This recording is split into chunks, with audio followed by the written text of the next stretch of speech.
Stakeholders have called for stronger laws, improved enforcement, greater accountability by technology companies, and closer collaboration to address the growing impact of technology-facilitated violence in Nigeria. The call was made at the National Policy Dialogue on Rights, Justice and Digital Safety in Abuja, where stakeholders launched Toxic Tech, a national study examining the relevance and consequences of online violence experienced by marginalized communities across the country. Benedict Ruku's report is hereby presented. The study, which drew responses from more than 370 participants nationwide, examined the human, social, and economic effects of online harm, identified gaps in existing protection systems, and proposed recommendations for government, technology companies, civil society organizations, and development partners. Speaking at the dialogue, the Women's Digital Rights and Safety Officer at TechHa, Gbemisola Oladi-Gowel, raised concerns over the growing misuse of artificial intelligence. In our research, we found out that most of the harm that people complain about happen on Facebook, right? So Meta is culpable when we look at that, right? And their policies are not allowing people to safely engage online. And so we're saying that platforms need to take safety important. And to be frank, platforms will not take safety important if the institutions within the country are not holding them by the neck.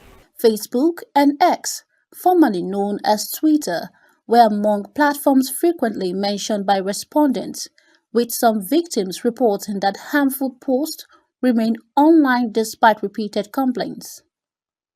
Experts called on technology companies to strengthen their safety systems and respond more effectively to reports of online abuse. While you want to protect people's rights, you also want to be sure not to infringe on some of their rights. It will be a collaboration between government and people. So, it could be civil society groups, it could be unions. It's always better for government to work alongside people to be able to protect people's rights without infringing on certain benefits that they have. I think it's very important that all stakeholders that are relevant come together to start discussing the policies that are needed to provide a foundation for digital safety, because those policies will provide the foundation and the framework on which laws, on which every other action that stakeholders can take will be built on to ensure there is safety.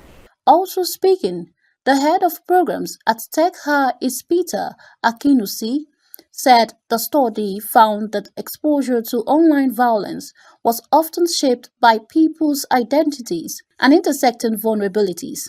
We need stronger laws, right, in terms of how, as it were, digital platforms work.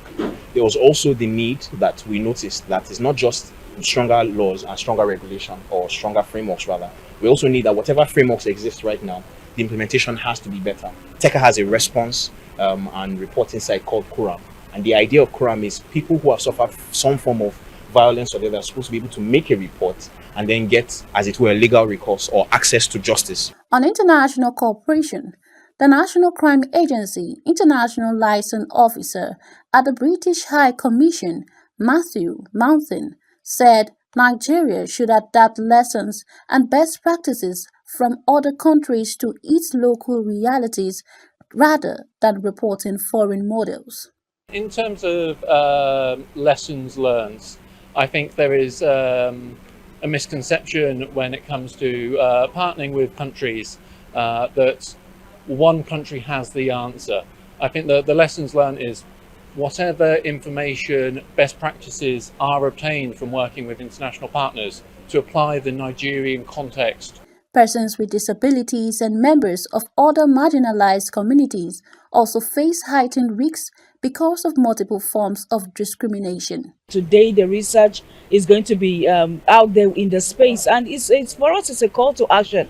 First, you cannot address issues around violence if you don't involve the community of those who are most affected. So speaking about organizations of persons with disabilities who work in protecting the rights and the dignity of women and girls with disabilities to be part of, consolidating effort.